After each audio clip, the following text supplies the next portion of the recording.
Good morning everybody. हम लोगों को आज जो है भारतीय समाज को शुरू करना है ना। इंडियन सोसाइटी का एक बहुत बड़ा सेगमेंट जो है यूपीएससी के मेंस एग्जामिनेशन में पूछा जाता है। तो कॉम्बो बैच है, उसके अंदर हम लोगों ने इंटरनल सिक्योरिटी जो है आंतरिक सुरक्षा, काफी बड़ा सेगमेंट है। 3 से 4 सवाल जो है उसमें से हर साल यूपीएससी पूछ रहा है, तो उसको हम लोगों ने कंप्लीट कर लिया है। आज हम लोग जो है भारतीय समाज वाला सेगमेंट जो है बहुत अच्छे से देखने जा रहे हैं। थोड़ा सा पहले देखेंगे क्या रेलिवेंस है इस टॉपिक की, कैसे ये सामाजिक न्याय से अलग है। तीसरा, कितने मार्क्स का पेपर जो है इसके अंदर पूछा जाता है, क्या इसकी रेलिवेंस सिर्फ मेंस एग्जामिनेशन में है या प्रीलिम्स में भी इसका कोई रोल है। और पांचवी चीज ये है कि हम लोग किस तरीके से इसको तैयार करने वाले हैं, है ना। तो इन सारी चीजों को लेकर हम लोग थोड़ा सा अच्छे से बात करने वाले हैं। गुड मॉर्निंग अंश, जसविंदर, बाकी जो भी बच्चे हैं। अब हम लोग सबसे पहले तो मैं आप लोगों को एक चीज बताऊं कि देखिएगा, भारतीय समाज जो है पेपर जो है आपका, है ना, जो सब्जेक्ट है ये पेपर 1 में है, जीएस पेपर 1 में है। सबसे पहले तो ये क्लियर होना चाहिए आपको, जीएस पेपर 1 में इसके अलावा और क्या है। मोटे तौर पे आप लोगों को एक आइडिया होगा, कल्चर से शुरुआत होती है, संस्कृति से, है ना। आर्ट एंड कल्चर का सिलेबस है। फिर उसके अलावा हिस्ट्री के कुछ सेगमेंट हैं, जैसे अगर आप देखेंगे तो आपको आधुनिक भारत दिखेगा, स्वतंत्रता उत्तर भारत देखेगा, विश्व इतिहास देखने को मिलेगा, है ना। इतिहास का सेगमेंट है। तीसरे नंबर पर आपका भारतीय समाज का सेगमेंट है, जिसको आज हम लोग पढ़ने वाले हैं। और चौथा उसमें ज्योग्राफी भूगोल का सेगमेंट है। तो ये सारा मिला के जो है पेपर 1 तैयार होता है। और पेपर 1 आपको पता ही है, जीएस का हर पेपर जो है लगभग 250 नंबर का है, अगर मैं कंपलसरी पेपर्स को छोड़ दूं तो। एक पेपर है 250 नंबर का, उसके अंदर जो है भारतीय समाज एक विषय है, ठीक है। थोड़ा सा इसको देखते हैं। जितना ये देखने में आसान लगता है, ये टॉपिक जो है या ये जो सब्जेक्ट जो है देखने में जितना आसान लगता है उतना आसान है नहीं। क्यों नहीं है, उसका भी एक कारण मैं आप लोगों के सामने रखता हूं। जैसे ना, अगर मान लीजिए किसी समाज में एक ही जो है नस्ल के लोग हों या एक ही जाति के लोग हों, एक ही धर्म के लोग हों, है ना, तो उस समाज को पढ़ना उतना मुश्किल नहीं होता है। पर अगर आप भारतीय समाज की जटिल प्रकृति देखेंगे ना, तो आपको देखने को आपको लगेगा, समझ में आएगा कि इतना जो है कॉम्प्लेक्स सिस्टम है, इतना जटिल तरीके से भारतीय समाज का गठन हुआ हुआ है कि अगर इसको अच्छे तरीके से ना पढ़ा जाए तो इसकी विशेषताएं तक को भी समझ पाना बड़ा मुश्किल है ना। तो जब किसी चीज की मेकिंग ही इतनी कॉम्प्लेक्स है, किसी समाज का बनना ही इतना मुश्किल तरीके से हुआ है, और आपको पता है कितने सारे लोगों ने जो है समय समय पर भारत पर हमले किए हैं, उसके चलते कुछ लोग ऐसे थे जो यहां आकर लूट कर चले गए, कुछ लोग ऐसे थे तो जो जो यहीं पर बस गए, है ना। इतने हजारों सालों का इतिहास रहा है। धीरे धीरे भारत ने सभी लोगों को शामिल किया, और भारतीय समाज जो है एक समावेशी समाज के रूप में निकल कर आया है ना। जैसे बहुत सारे सेगमेंट को शामिल करते हुए एक कॉम्प्लेक्स समाज, खूबसूरत है। क्यों खूबसूरत है? जिस तरीके से एक गुलदस्ते में विभिन्न विभिन्न तरह के जो फूल होते हैं वो देखने में ज्यादा सुंदर लगते हैं, है ना। एक गुलदस्ता हो, उसके अंदर आप अगर देखेंगे एक सिंगल कलर का फूल अगर आप रखते हैं, फ्लावर रखते हैं, तो आपको वो गुलदस्ता उतना अट्रैक्ट नहीं करेगा। बट अगर किसी गुलदस्ते में पैरेलल वहीं पे रखा हुआ है जिसमें डिफरेंट डिफरेंट कलर के फूल है, तो वो आपको ज्यादा अट्रैक्टिव लगता है। तो भारतीय समाज, गुड मॉर्निंग भाई रानी, भारतीय समाज कुछ इसी तरीके से गठित हुआ हुआ है। किस तरीके से गठित हुआ है? बहुत तरह के रंग हैं इसके अंदर, बड़े तरीके के जो हैं फूल इसके अंदर खिले हुए हैं। किस रूप में? धर्म के रूप में, जाति के रूप में, नस्ल के रूप में, है ना। ये सारी चीजें हमें देखने को मिलती हैं। लैंगिक विविधता भी है। तो ऐसे आधार पर कहीं ना कहीं पे भारत जो है एक खूबसूरत और एक जटिल समाज के रूप में निकल कर आता है। इस वजह से इस जो सेगमेंट को जो है समझना थोड़ा मुश्किल है। एक और कारण मैं आप लोगों के सामने रखता हूं कि जितना इसको इजी ले लिया जाता है ना, ये पेपर उससे ज्यादा कहीं मार्क्स प्रोवाइड करता है आप। जैसे अगर आप देखेंगे 250 नंबर में, तो मुझे लगता है 90 से 110 से 120 नंबर का पेपर जो है इंडियन सोसाइटी से पूछा जाता है। आप हैरान हो जाएंगे, इतना पेपर पूछा जाता है इस पेपर से। हालांकि मैंने इसको रखा कॉम्बो बैच के एक छोटे सब्जेक्ट के तौर पर है, बट ये बहुत बड़ा सब्जेक्ट है। इसके अंदर आप देखेंगे तो आपको लगभग 120 नंबर तक का भी पेपर देखते हुए आते हुए दिखेगा।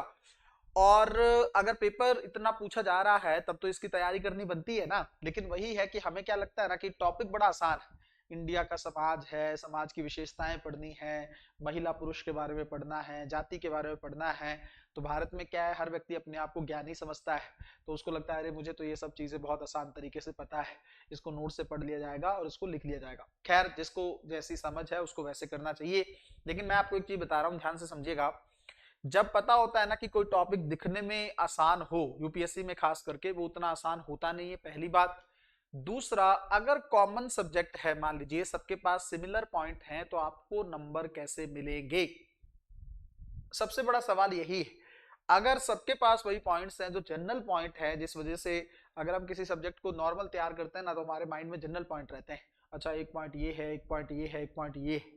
हो सकता है बहुत सारे पॉइंट्स हो भी ना, फिर उनका सीक्वेंस क्या रहेगा, प्राथमिकता में कैसे लिखना है, किस तरीके से स्टार्ट करना है, क्या कोई टॉपिक छूट तो नहीं जाएगा, है ना। ये ऐसी चीजें हैं जिसके लिए आपको हर एक सब्जेक्ट को, यूपीएससी को बहुत अच्छे तरीके से प्रिपेयर करना चाहिए। अब एक सवाल ये भी है, क्या सामाजिक न्याय जैसा ही है क्या ये, या इससे कुछ अलग? जिस बच्चे को पता ना हो तो आपको पता है सोशल जस्टिस जो है वो आपका पेपर सेकंड का एक सेगमेंट है। पॉलिटी के साथ साथ वहां पर आईआर है, सोशल जस्टिस है, गवर्नेंस है ना। तो वो सामाजिक न्याय उसको बोलते हैं। उसको भी हम लोग अलग से इसी जो कॉम्बो बैच है उसमें तैयार करने वाले हैं। डिफरेंस क्या है?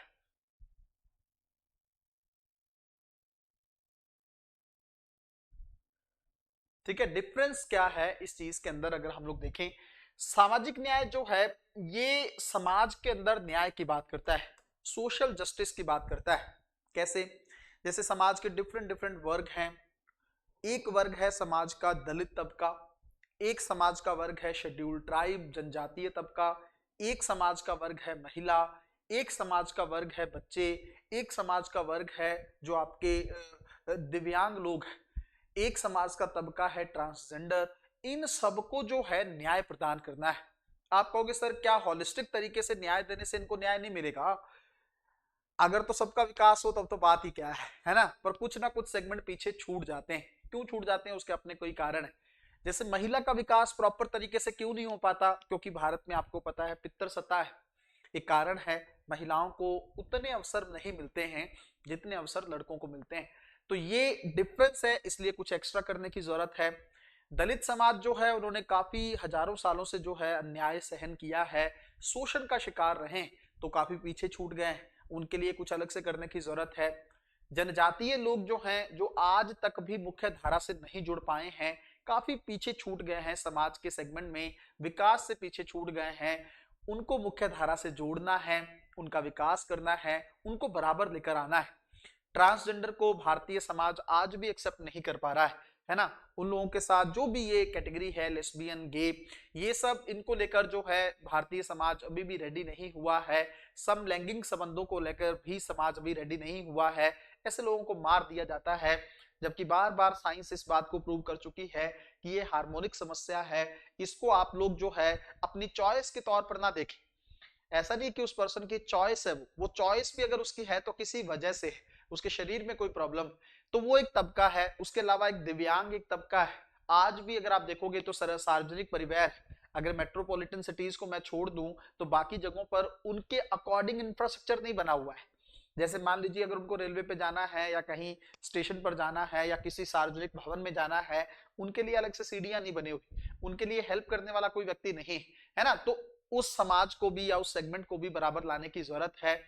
तो ये इवन बच्चों की अगर हम लोग बात करें तो आपको पता है किस तरीके से भारत में जो है बाल श्रम, सख्त कानून होने के बावजूद भी, है ना, संविधान में प्रावधान होने के बावजूद भी आज भी भारत में बाल श्रम को रोक पाना मुश्किल है। ऐसी सिचुएशन में अगर आप सोचेंगे, ऐसी सिचुएशन में अगर आज भी बच्चे जो हैं उनको हम लोग केयर नहीं करेंगे, उनको नहीं संभालेंगे, उनको न्याय नहीं देंगे, तो भारत का भविष्य किस तरह का हो सकता है ना। तो ये है समाज, मतलब उसके अंदर क्या है, समाज के डिफरेंट डिफरेंट जो वर्ग हैं उनको न्याय प्रदान करने की बात है। तो फिर इधर क्या है, ये क्या है, ये भारतीय समाज के बारे में जानने की बातें हैं। कैसे? जैसे भारतीय समाज की क्या विशेषताएं, किस तरीके से भारतीय समाज जो है कुछ खूबसूरत विशेषताओं को प्रदर्शित करता है। एक दो एग्जांपल मैं आप लोगों को देता हूं। जैसे भारतीय समाज की सबसे बड़ी विशेषता है कि वो अनेकता में एकता को प्रदर्शित करता है कि नहीं। कितने डिफरेंट तरह की नस्ल के लोग, जो धर्म जाति के लोग भारत में रहते हैं और उनके अंदर फिर भी एकता है। कैसे एकता है, जैसे मैं आपको एक एग्जांपल देता हूं, ध्यान से समझिएगा। जैसे मान लो, हो सकता है भारतीय समाज जो है कई धर्मों और जातियों में बटा हुआ है, हम मानते ही हैं, ये सच बात है, धर्म और जाति हमसे दूर नहीं, बटे हुए हैं हम, इसमें कोई दो राय नहीं। लेकिन जैसे ही पहलगाम पर हमला हुआ था तो पूरा देश एकजुट हो गया था कि नहीं हो गया था। चाहे हम धर्म और जातियों में बहुत अच्छे तरीके से बटे हुए हैं, कोई दिक्कत नहीं है, लेकिन जब भारत और पाकिस्तान का मैच होता है तो क्या पूरा समाज एकजुट नहीं हो जाता है। जब जो है चीन सीमा पर लड़ने के लिए आ जाता है, किसी हरकत को अंजाम देता है, तब क्या पूरा भारत एक नहीं हो जाता है। तो जब पूरा भारत एक हो जाता है, इसका मतलब क्या है, अनेकता तो है पर फिर भी क्या प्रदर्शित कर रहे हैं, एकता है। तो बहुत सारा कुछ, अलग अलग धर्म के लोग हैं, अलग अलग जाति के लोग हैं, लैंगिक विविधता है, सब कुछ, लेकिन उसके बावजूद भी हम लोग जो है कहीं ना कहीं पे एकजुट होकर समस्याओं का सामना करते रहे हैं और आगे भी करते रहेंगे। ये एक जो है भारतीय समाज की विशेषता है। उसके अलावा भारतीय समाज में विविधताएं बहुत है, अलग अलग भाषाएं हैं, अलग अलग क्षेत्र हैं, अलग अलग धर्म हैं, अलग अलग जातियां हैं। सोच के देखो आप, कितनी विविधता है भारत में। उत्तर और दक्षिण भारत के अंदर आप देखोगे तो बहुत दिन रात का अंतर देखने को मिलेगा। कल्चर में देखोगे तो दिन रात का अंतर देखने को मिलेगा, है ना। पंजाबी कल्चर में अगर आप देखोगे, नॉर्थ ईस्ट के साथ कंपेयर करोगे तो एकदम अलग देखने को मिलेगा। उत्तर भारत की संस्कृति और पूर्वोत्तर भारत की संस्कृति के अंदर देखेंगे तो डिफरेंस देखने को मिलेगा। पश्चिम भारत और पूर्व भारत के अंदर डिफरेंस देखने को मिलेगा। ये सब क्या है, ये विविधताओं को प्रदर्शित करता है, डाइवर्सिटी इंडिया के अंदर। ये एक खूबसूरत विशेषता है भारतीय समाज की। उसके अलावा और भी बहुत सारी चीजें हैं, जैसे परिवार प्रथा भारतीय समाज की एक विशेषता है। तो हमें इसके अंदर भारतीय समाज की जो प्रमुख विशेषताएं हैं, हम लोग सिलेबस भी थोड़ा बहुत डिस्कस कर लेते हैं। जिस तरीके से मैंने आपको बताया, पहला टॉपिक ही सिलेबस का ये है कि इंडियन सोसाइटी की विशेषताएं क्या हैं, किस तरीके की जो है फीचर्स जो है इंडियन सोसाइटी दिखाती है। उसके अलावा जैसे भारत में महिलाओं की क्या कंडीशन है ना, या महिलाओं की स्थिति क्या है, महिला सशक्तिकरण को लेकर क्या काम किया गया है, भारत में महिला संगठन कौन से हैं जो महिलाओं के अधिकारों को लेकर लगातार जो है कार्य कर रहे हैं। ये भी एक बेहतरीन टॉपिक है भारतीय समाज के पॉइंट ऑफ व्यू से। उसके अलावा जनसंख्या एक टॉपिक है, पॉपुलेशन, जनसंख्या और उससे संबंधित जो मुद्दे हैं, ये भी तो एक बहुत ही इंपॉर्टेंट टॉपिक है इंडियन सोसाइटी को लेकर, है ना। किस तरीके से भारत की मूल जनसांख्यिकी रही है ना, जनसंख्या के रुझान किस तरीके के रहे हैं, निहितार्थ क्या रहे हैं, अगर भारत में जनसंख्या बढ़ रही है तो उसके क्या कारण है, अगर भारत में जनसंख्या बढ़ जाएगी और बढ़ती है मान लो तो उसके क्या प्रभाव रहेंगे, जनसंख्या बढ़ने से कौन कौन सी चुनौतियां उत्पन्न हो रही हैं, ये भी जानना बहुत ज्यादा जरूरी है। क्या जनसंख्या फायदे का सौदा है या घाटे का सौदा, ये भी जानने की जरूरत है। उसके अलावा इंडियन सोसाइटी का सिलेबस क्या कहता है, गरीबी और विकास की बातें करता है।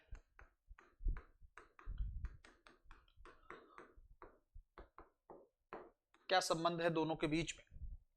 अगर विकास हो रहा है ना, अगर विकास हो रहा है तो गरीबी तो दूर होनी चाहिए ना। बट अगर विकास हो रहा है, गरीबी फिर भी बढ़ रही है, या गरीब लोगों की संख्या अभी भी कम नहीं हो रही, इसका मतलब विकास कुछ स्पेसिफिक लोगों का हो रहा है। समझ रहे हो इस कहानी को। जैसे मैं आज की आपको एक बात बताता हूं, हम लोग उसको एक डिफरेंट वीडियो में भी डिस्कस करने वाले हैं।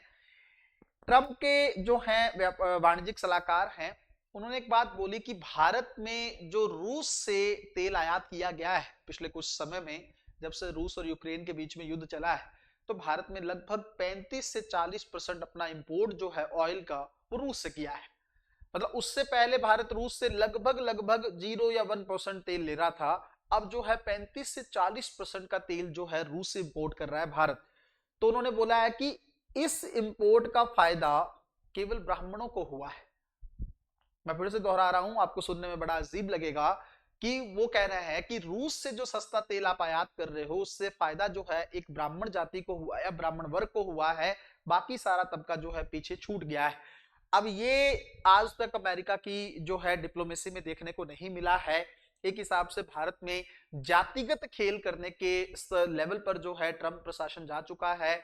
इतना निचला स्तर जो है अमेरिका के लोगों ने भी एक्सपेक्ट ट्रंप से नहीं किया था या उसके प्रशासन से नहीं किया था। सोच के देखो, अगर भारत नहीं मान रहा है तो आप इस तरह का खेल खेलोगे, भारत में जातिगत विभाजन करोगे।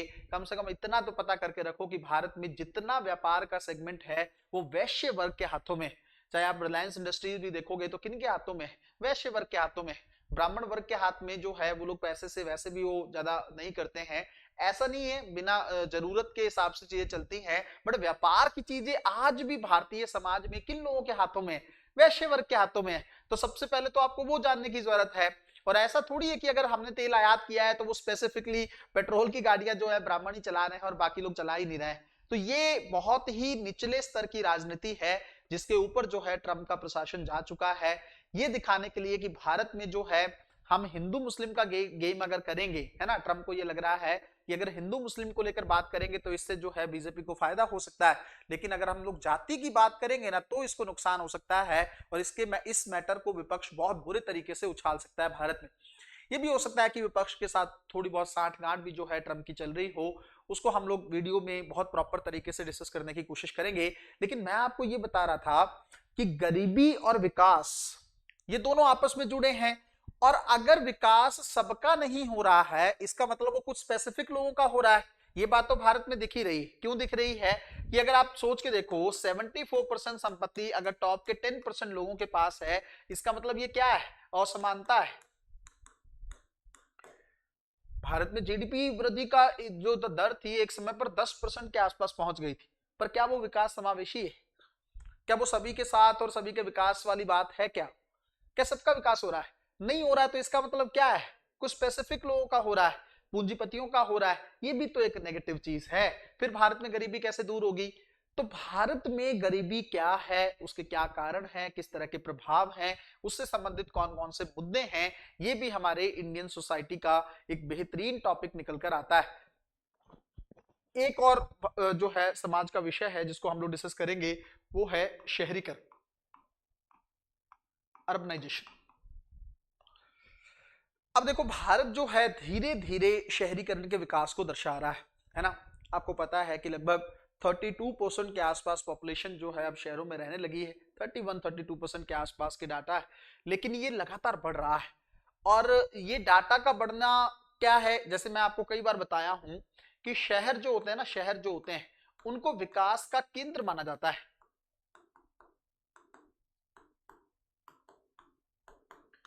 विकास का केंद्र माना जाता है। क्यों विकास के केंद्र है शहर? क्योंकि आपको पता है यहां पर, अब जैसे मैं आसान भाषा में बताता हूं, ध्यान से समझिएगा। शहर है अगर मान लीजिए, तो माना जाता है कि यहां पर जो है जीवन स्तर बेहतर होगा। होगा कि नहीं वो बाद में बात करेंगे, लेकिन बात करते हैं जीवन स्तर यहां पर बेहतर होगा। क्यों बेहतर होगा? क्योंकि यहां पर सुविधाएं थोड़ी बेहतर मिलती है ना। अच्छे स्कूल आपको मिल जाएंगे, अच्छे अस्पताल आपको मिल जाएंगे, है ना। थोड़ा इंफ्रास्ट्रक्चर भी ठीक ठाक बना होगा। अवसंरचनाएं जो हैं वो भी यहाँ पर बेहतर बनी होगी। अब अवसंरचना बेहतर है तो जहां पर अवसंरचना बेहतर होगी वहां पर क्या होगा? निवेश भी आकर्षित होगा। भाई जहां निवेश आकर्षित होगा तभी तो विकास होगा। और जहां अवसंरचना प्लस, यहीं पे मैं अगर बात करूं कंपैरेटिवली गांवों के, यहां पर कानून व्यवस्था भी बेहतर होगी, सरकार भी थोड़ा ध्यान देगी। इसका एक एग्जांपल देता हूं। शहरों में ऊर्जा जाती नहीं है ना। दिल्ली में मैं रह के आया हूं तो लाइट नहीं जाती, बट जहां मैं अब हूं वहां पे लाइट का डिफरेंस है। इसका कहने का मतलब क्या है? जो मेट्रोपॉलिटन सिटीज होती हैं वहां पर लाइट नहीं जाती। लोग बड़े अवेयर हैं, वहां पे लाइट जाएगी तो सरकार को भी दिक्कत हो जाएगी। कुछ सरकार के वहां पर महत्वपूर्ण जो है केंद्र बने हुए हैं, बहुत सारे इंस्टीट्यूट हैं, सरकार वहां से चलती, तो वहां पे तो चीजें बेहतर हैं। लेकिन गांवों में वो चीज बेहतर तरीके से देखने को नहीं मिलती। गांवों के लोगों को आदत ही हो जाती है कि पता है कि आज जैसे बारिश हो गई है तो 2-3 घंटे 4 घंटे लाइट जाएगी, हो सकता है 12 घंटे चली जाए, 10 घंटे चली जाए। आज के समय में भी ऐसे गांव हैं जिसमें सिर्फ 3-4-5 घंटे ही लाइट आती है और पूरा दिन लाइट ही नहीं आती है। वो लोग अपना नेचुरल जो है हवा के साथ ही जीवन का गुजारा करते हैं। डिफरेंस है कि नहीं? शहर में अगर आप देखोगे तो आपको, जैसे मैंने आपको बताया कि बेहतर सुविधाएं जो है देखने को मिलेंगी। अच्छा, अवसंरचना बेहतर होगी, निवेश होगा, तो वहां पर क्या होगा? उद्योगों का विकास होगा, इंडस्ट्रीज। अच्छा, एक और एग्जांपल मैं आपको देता हूं। शहरों में जनसंख्या रहती है क्योंकि वहां पर रोजगार के साधन भी होते हैं। होते रोजगार के नहीं, गांव के लोग आजकल छोड़कर शहरों की तरफ जा रहे हैं, उसके अपने कई कारण हैं। इसलिए अर्बनाइजेशन का टॉपिक ज्यादा इंपॉर्टेंट हो जा रहा है बार बार मेंस एग्जामिनेशन में। और मुझे नहीं लगता कोई भी ऐसा साल है जब यूपीएससी ने इसको लेकर सवाल नहीं पूछा है। और मैं जनरली भी डिस्कस करता रहा हूं इसको, आप अगर क्लास में भी देखे होंगे तो मैंने करंट अफेयर हो नॉर्मल हो कई बार मैंने इस टॉपिक को डिस्कस किया है। शहरीकरण का मतलब गांव से लोग शहरों की तरफ जा रहे हैं, मान लीजिए प्रवास जो हो रहा है, इस प्रवास के अपने कई कारण है, इसकी वजह से भी शहरीकरण बढ़ रहा है। ध्यान से समझिएगा, गांव में अगर कृषि घाटे का सौदा रह रही है, इसका मतलब बंदे जा रहे हैं कहां पे, शहरों में। भाई गांव में अगर फायदा ही नहीं हो रहा है, गांव में काम ही नहीं चल रहा है, अब तो देखो जैसे जिस तरीके से फ्लड आ रही है तो गांव के हालात तो और बुरे हैं, फसलों पे चलते हैं और फसलें बर्बाद हो गई, तो इंसान क्या करेगा, मजबूर होकर काम के लिए शहरों की तरफ जाएगा। प्रवास देख सकते हैं, पूरा यूपी बिहार जो है बाहर की तरफ निकल जाता है ना, साउथ की तरफ निकल जाता है, पंजाब जो है राजस्थान की तरफ निकल जाता है। क्यों जाता है, क्योंकि गांव में चीजें बेहतर नहीं रह पाती हैं रोजगार को लेकर। अब देखो वो लोग चले गए कहां, शहरों की तरफ।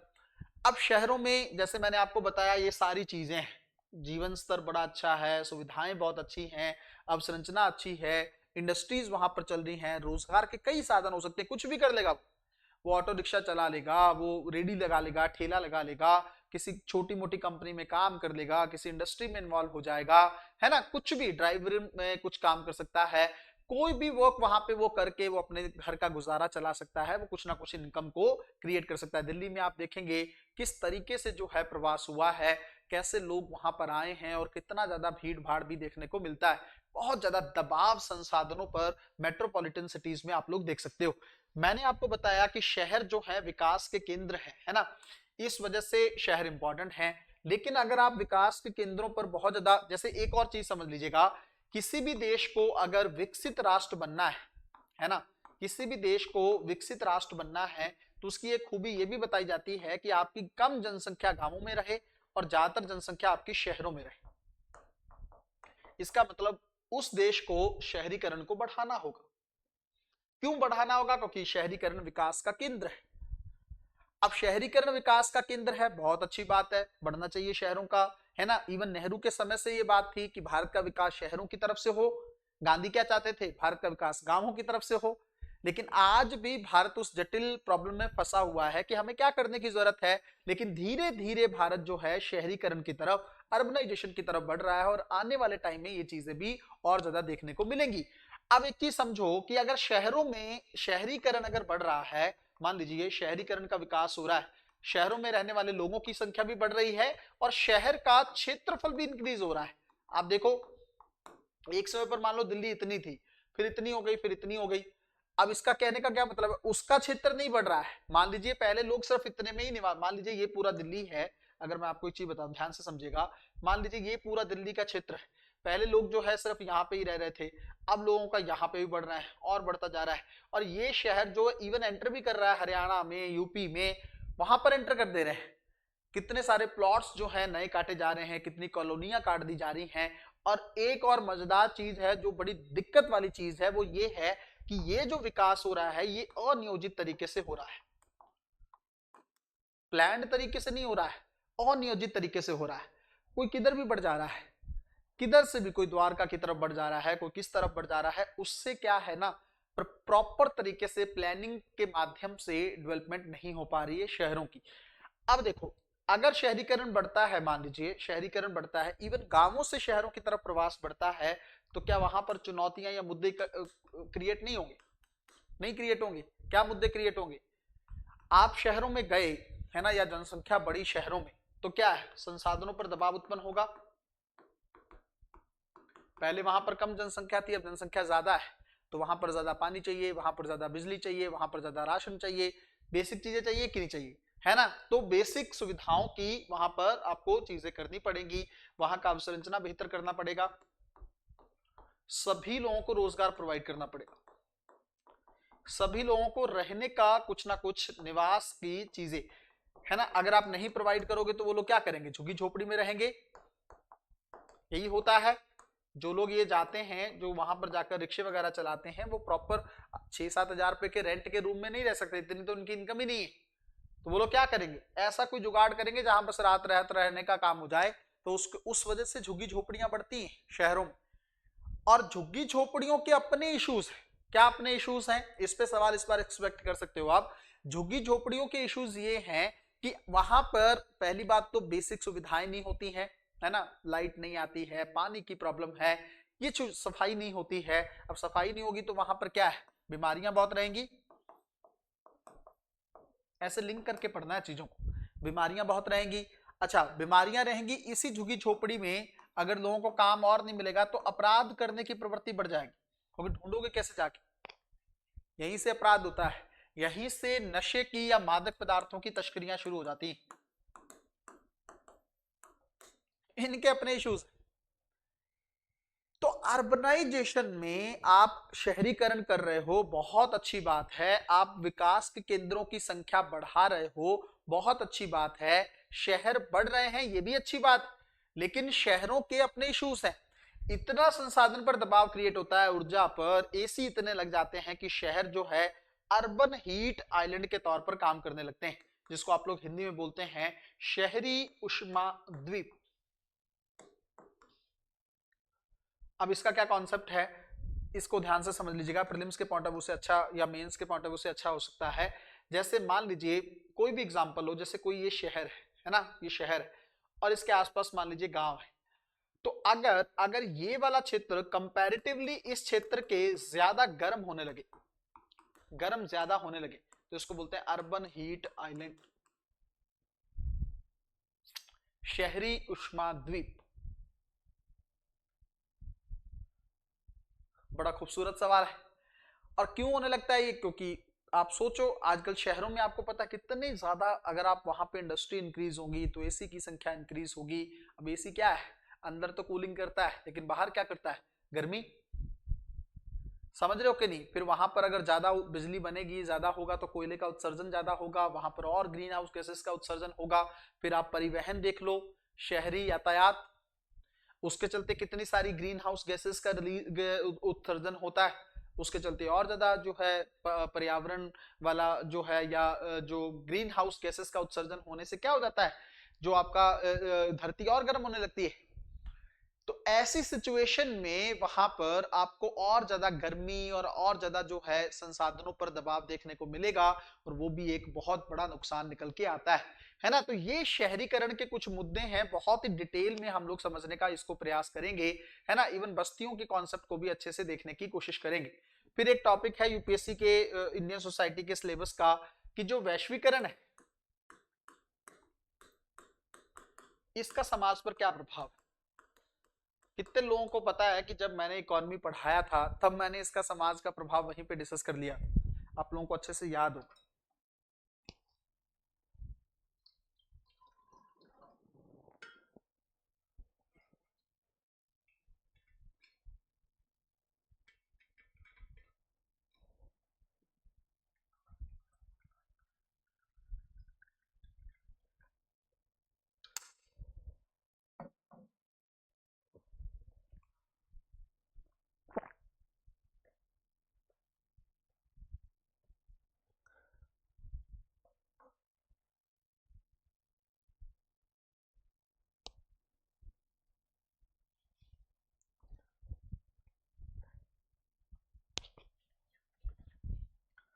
ठीक है, वैश्वीकरण का जो समाज है, इसका किस तरीके से वैश्वीकरण का समाज पर प्रभाव रहता है।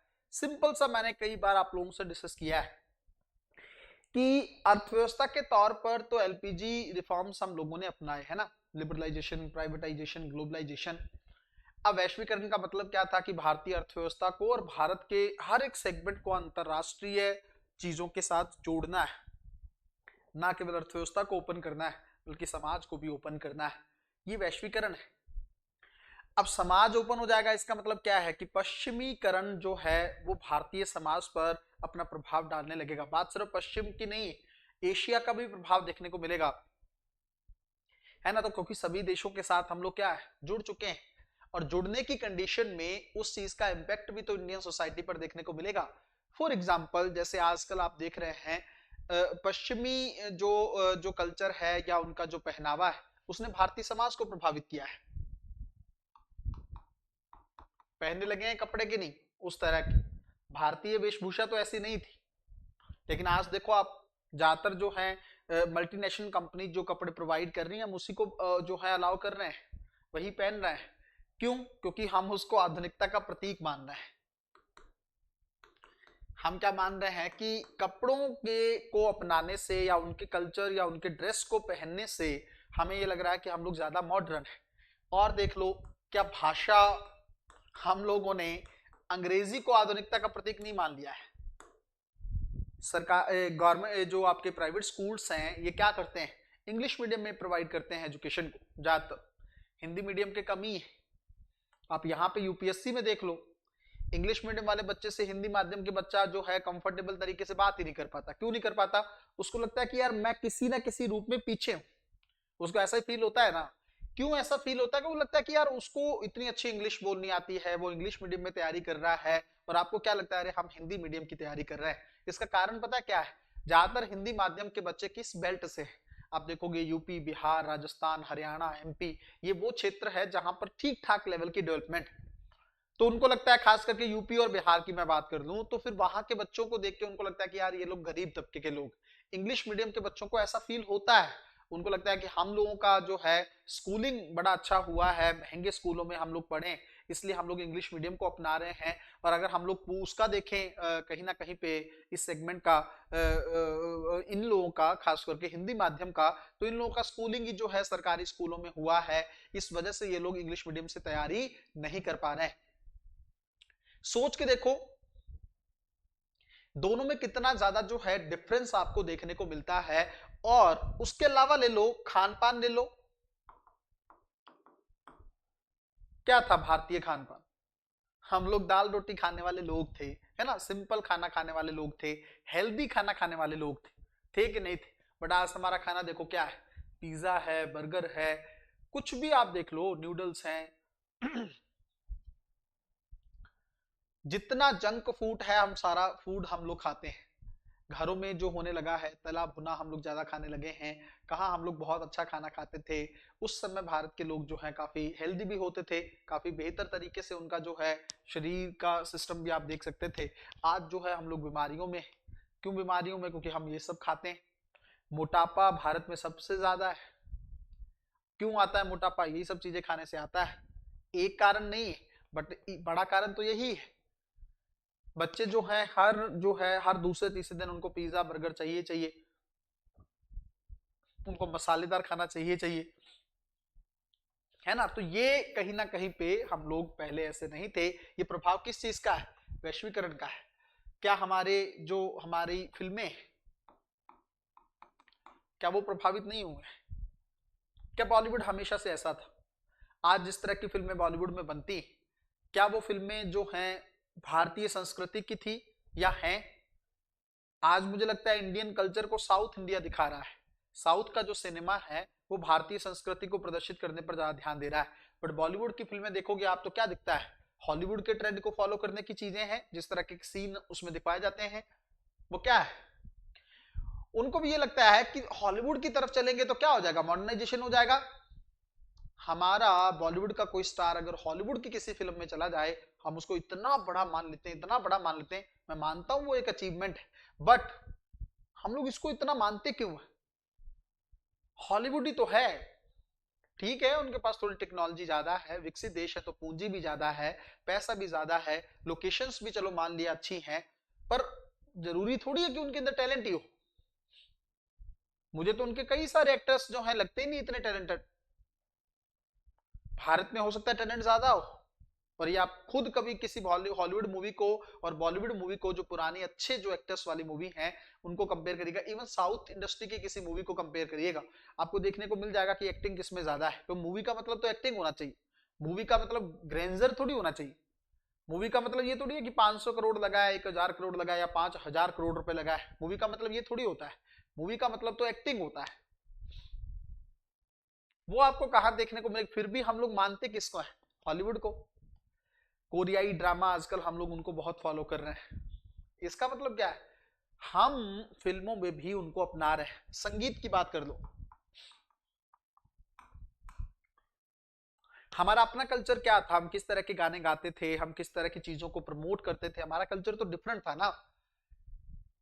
आप देखो पुराने जो भी अच्छे अच्छे जो है भारत में म्यूजिक देने वाले हों या अच्छे सिंगर हों, लता मंगेशकर है, मोहम्मद रफी है, किशोर कुमार है, बहुत सारे सिंगर हैं, हम लोग इनको सुनते थे। बट आज धीरे धीरे हम लोग क्या है, हमारे कल्चर क्या चला है, आप मेट्रोपॉलिटन सिटीज में चलोगे तो जितने बच्चे हैं वो इंग्लिश गाने सुन के ज्यादा अपने आप को दिखा, समझ आया उनको बिल्कुल नहीं आता है, उनको समझ नहीं आ रहा होता, बट दिखाते क्या है वो कि हम सुनते हैं।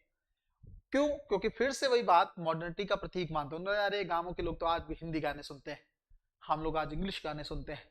अरे इंग्लिश बेहतर कब से हो गया? यही तो सबसे बड़ा सवाल है। चाइना के लोग जो हैं अपने कल्चर को नहीं छोड़ते, अपनी भाषा को नहीं छोड़ते, साउथ इंडिया के लोग जो हैं अपने कल्चर को नहीं छोड़ते, भाषा को नहीं छोड़ते, फिर नॉर्थ इंडिया के लोगों को क्या हो गया, उत्तर भारत के लोगों को क्या हो गया? हम लोग तो ऐसे थे ही नहीं। इसका मतलब हमें दूसरे की थाली में रखा हुआ लड्डू जो है वो ज्यादा बेहतर लगता है, हमें अपना अच्छा नहीं लगता है। जबकि खुद का इतिहास जब तलाशोगे, खुद की संस्कृति को तलाशोगे, तब आपको देखने को मिलेगा भारतीय संस्कृति से बेहतर संस्कृति है ही नहीं, पूरे विश्व में नहीं। और मैं आपको एक बात बताऊं, इस बात की, मैं इस बात को नहीं बोल रहा, पूरा पश्चिम भी इस बात को मानता है। वो बात अलग है क्योंकि वो अपने से ऊपर नहीं दिखाते हैं, क्यों कैसे दिखाएंगे, वो उनको पता है कि हम डेवलप हैं, हम ये हैं, बट अंदर से उनको भी पता है कि इतना डिफिकल्ट सोसाइटी है, कैसे रह पा रहे हैं आपस में। अंग्रेज जब छोड़ के गए थे उनको लगा था 15 सालों के बाद ये हमें वापस बुला लेंगे, इनसे नहीं सिस्टम चलने वाला, लेकिन क्या ऐसा हुआ? कितने साल हो गए आज हम लोग मिलकर ही रह रहे हैं, थोड़ा बहुत तो चलता रहता है, ऊपर नीचे होता रहता है, पर संस्कृति देखो भारत, आज अंग्रेज भारत की संस्कृति को अपना रहे हैं। कितने सारे अंग्रेज इंडिया आते हैं, है ना, मंदिरों में आपको देखने को मिलेंगे, गिरजाघरों में या फिर जो है गुरुद्वारों में, वहां पर आएंगे, सांस्कृतिक कपड़े पहनेंगे, सांस्कृतिक वेशभूषा पहनकर वो सब चीजें करते हुए देखते हुए मिलते हैं कि नहीं मिलते? उनको इंडिया का कल्चर बड़ा अच्छा लगता है। हमारे लोग वहां पर जाने लगे हैं तो वो भी वहां पर दिवाली होली और वो सब सेलिब्रेट करने लगे हैं, बट वो लोग तो नहीं करते थे पहले। उनको हमारा अच्छा लग रहा है, हम उनके चलते अपना सब छोड़ के ही बैठ गए, हम अपनी संस्कृति से कहां चले गए। कितनी सारी बातें मैंने ऐसे ही डिस्कस की हैं और वो सारा यूपीएससी में सवाल के तौर पर आता है, चाहे वो परिवार प्रथा को लेकर हो, विवाह को लेकर हो, सोशल मीडिया को लेकर हो, वो सब सारे सवाल आ रहे हैं मेंस में। क्यों आ रहे हैं मेंस में? पता है, समय है ना, कोई भी टीचर जो है अगर सिर्फ और सिर्फ आपको स्टैटिक पढ़ा के चला जाएगा और उसको लिंक नहीं करेगा करंट अफेयर से, तो आप मान लीजिएगा आपकी तैयारी बिल्कुल नहीं। टीचर का डिस्कशन ही आपको बहुत सारी चीजें ऐड कर देगा। क्यों? क्योंकि आप हो सकता है कोई एक सेगमेंट देख रहे हो, हम सुबह जो है एडिटोरियल पढ़ रहे थे इंग्लिश में किसी का, और बड़ा खूबसूरत एडिटोरियल था, मेरे टाइम लग गया वहां पर 15-20 मिनट, मैंने पूरा चाय का जो उस दौर था उसी एडिटोरियल में, क्योंकि मेरे को बड़ा अच्छा लगा इंडिया और जो है इस समय की सिचुएशन है ट्रंप की और क्या कुछ हो रहा है, वो पूरा खेल मैं जो है उसमें से पढ़ने की कोशिश कर रहा था। कई बार टीचर का समय चला जाता है, बट वो उसको चाहिए। क्यों चाहिए? क्योंकि वो 10 तरह के डायमेंशन उसमें से समझ लेगा।